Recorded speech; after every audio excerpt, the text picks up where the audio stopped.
আজকে যে আমরা সোনালী লাইফ, আমরা লাইফ ইন্স্যুরেন্সের জড়িত, এটা আগে ছিল না।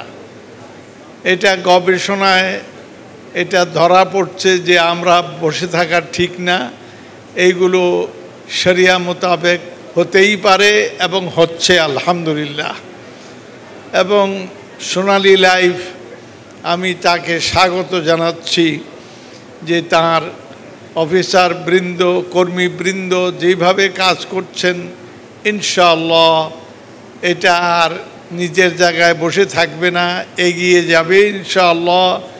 এবং এই দেশের মানুষের খেদমতে আলহামদুলিল্লাহ তারা উল্লেখযোগ্য অবদান রাখবে, এটা আমি মনে করি। সুতরাং আমাকে এইখানে দাওয়াত দেওয়ার কারণে আমিও শুকরিয়া জানাই যে এই সমস্ত কাজের কর্মের সঙ্গে আমরাও জড়িত শরিয়া নিয়ে। আল্লাহ তাআলা আমাদেরকে তৌফিক দান করুন, আপনাদের সবাইকে তৌফিক দান করুন, শরিয়া অনুযায়ী আমরা এই কোম্পানিগুলি পরিচালনা করি। ইন্নাহু ওয়ালিয়্যু যালিকা ওয়া আলা মা ইয়াশাউ কাদির।